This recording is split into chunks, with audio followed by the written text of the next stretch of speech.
राधे राधे मित्रों, जय श्री कृष्ण। मैं नील आपका स्वागत करता हूं एक नए वीडियो में।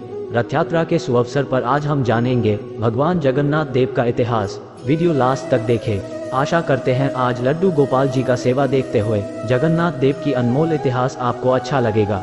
चैनल पे अगर नए हैं तो सब्सक्राइब कर लीजिए ऐसे ही दिलचस्प वीडियो देखने के लिए। तो शुरू करते हैं दोस्तों।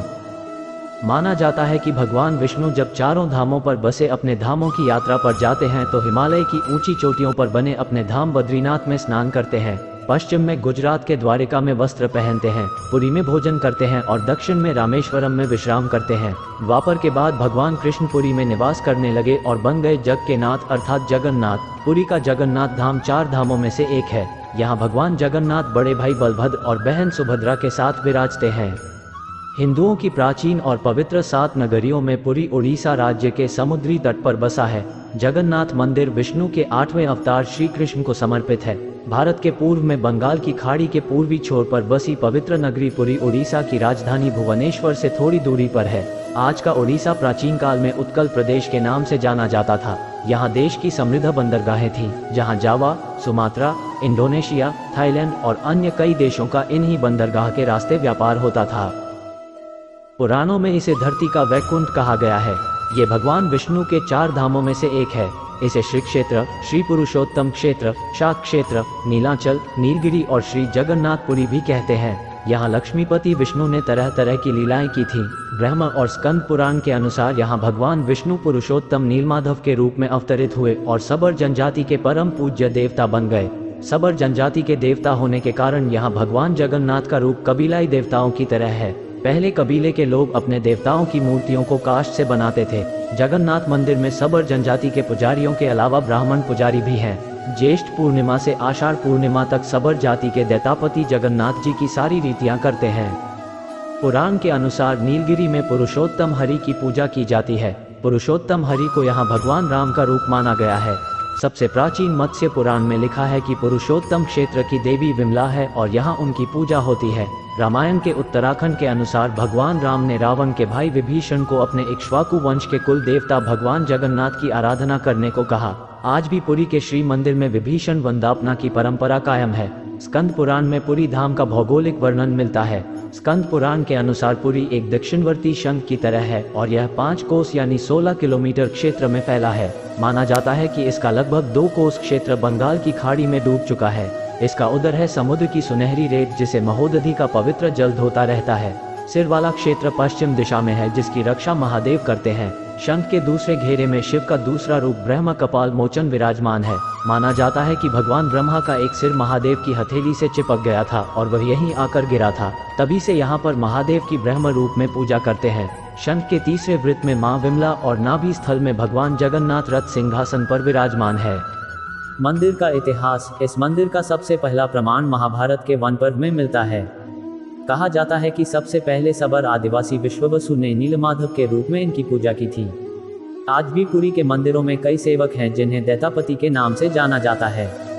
राजा इंद्रद्युम्न ने बनवाया था यहाँ मंदिर। राजा इंद्रद्युम्न मालवा का राजा था जिनके पिता का नाम भारत और माता सुमति था।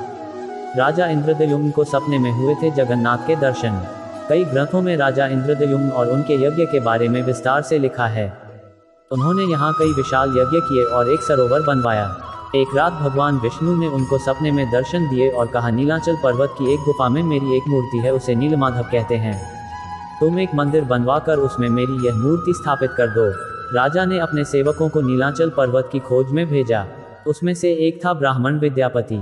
विद्यापति ने सुन रखा था कि सबर कबीले के लोग नीलमाधव की पूजा करते हैं और उन्होंने अपने देवता की इस मूर्ति को नीलांचल पर्वत की गुफा में छुपा रखा है। वह यह भी जानता था कि सबर कबीले का मुखिया विश्ववसु नीलमाधव का उपासक है और उसी ने मूर्ति को गुफा में छुपा रखा है। चतुर विद्यापति ने मुखिया की बेटी से विवाह कर लिया। आखिर में वह अपनी पत्नी के जरिए नीलमाधव की गुफा तक पहुंचने में सफल हो गया। उसने मूर्ति चुरा ली और राजा को लाकर दे दी। विश्ववसु अपने आराध्य देव की मूर्ति चोरी होने से बहुत दुखी हुआ। अपने भक्त के दुख से भगवान भी दुखी हो गए। भगवान गुफा में लौट गए, लेकिन साथ ही राज इंद्रद्युम्न से वादा किया कि वो एक दिन उनके पास जरूर लौटेंगे, बशर्ते कि वो एक दिन उनके लिए विशाल मंदिर बनवा दे। राजा ने मंदिर बनवा दिया और भगवान विष्णु से मंदिर में विराजमान होने के लिए कहा। भगवान ने कहा कि तुम मेरी मूर्ति बनाने के लिए समुद्र में तैर रहा पेड़ का बड़ा टुकड़ा उठाकर लाओ, जो द्वारिका से समुद्र में तैरकर पुरी आ रहा है। राजा के सेवकों ने उस पेड़ के टुकड़े को तो ढूंढ लिया, लेकिन सब लोग मिलकर भी उस पेड़ को नहीं उठा पाए। तब राजा को समझ आ गया कि नीलमाधव के अनन्य भक्त सबर कबीले के मुखिया विश्ववसु की ही सहायता लेना पड़ेगी। सब उस वक्त हैरान रह गए जब विश्ववसु भारी भरकम लकड़ी को उठाकर मंदिर तक ले आए। अब बारी थी लकड़ी से भगवान की मूर्ति गढ़ने की। राजा के कारीगरों ने लाख कोशिश कर ली, लेकिन कोई भी लकड़ी में एक छेनी तक भी नहीं लगा सका। तब तीनों लोक के कुशल कारीगर भगवान विश्वकर्मा एक बूढ़े व्यक्ति का रूप धर कर आए। उन्होंने राजा को कहा कि वे नीलमाधव की मूर्ति बना सकते हैं, लेकिन साथ ही उन्होंने अपनी शर्त भी रखी कि वे 21 दिन में मूर्ति बनाएंगे और अकेले में बनाएंगे, कोई उनको बनाते हुए नहीं देख सकता। उनकी शर्त मान ली गई। लोगों को आरी, छेनी, हथौड़ी की आवाजें आती रहीं। राजा इंद्रद्युम्न की रानी गुंडिचा अपने को रोक नहीं पाई। वह दरवाजे के पास गई तो उसे कोई आवाज सुनाई नहीं दी। वह घबरा गई। उसे लगा बूढ़ा कारीगर मर गया है। उसने राजा को इसकी सूचना दी। अंदर से कोई आवाज सुनाई नहीं दे रही थी, तो राजा को भी ऐसा ही लगा। सभी शर्तों और चेतावनियों को दरकिनार करते हुए राजा ने कमरे का दरवाजा खोलने का आदेश दिया। जैसे ही कमरा खोला गया तो बूढ़ा व्यक्ति गायब था और उसमें 3 अधूरी मूर्तियां मिली। भगवान नीलमाधव और उनके भाई के छोटे छोटे हाथ बने थे, लेकिन उनकी टांगे नहीं, जबकि सुभद्रा के हाथ पांव बनाए ही नहीं गए थे। राजा ने इसे भगवान की इच्छा मानकर इन्हीं अधूरी मूर्तियों को स्थापित कर दिया। तब से लेकर आज तक तीनों भाई बहन इसी रूप में विद्यमान हैं। वर्तमान में जो मंदिर है वह 7वीं सदी में बनवाया था। हालांकि इस मंदिर का निर्माण ईसा पूर्व 2 में भी हुआ था। यहाँ स्थित मंदिर 3 बार टूट चुका है। 1174 ईस्वी में ओडिशा शासक अनंत भीमदेव ने इसका जीर्णोद्धार करवाया था। मुख्य मंदिर के आसपास लगभग 30 छोटे बड़े मंदिर स्थापित हैं। आशा करते हैं आज का वीडियो आपको अच्छा लगा होगा। वीडियो अच्छा लगे तो लाइक करना तो बनता है। कमेंट पर जय जगन्नाथ लिखना न भूलें। ऐसी दिलचस्प वीडियो देखने के लिए इस चैनल को सब्सक्राइब कर लीजिए। आज के लिए राधे राधे, जय श्री कृष्णा।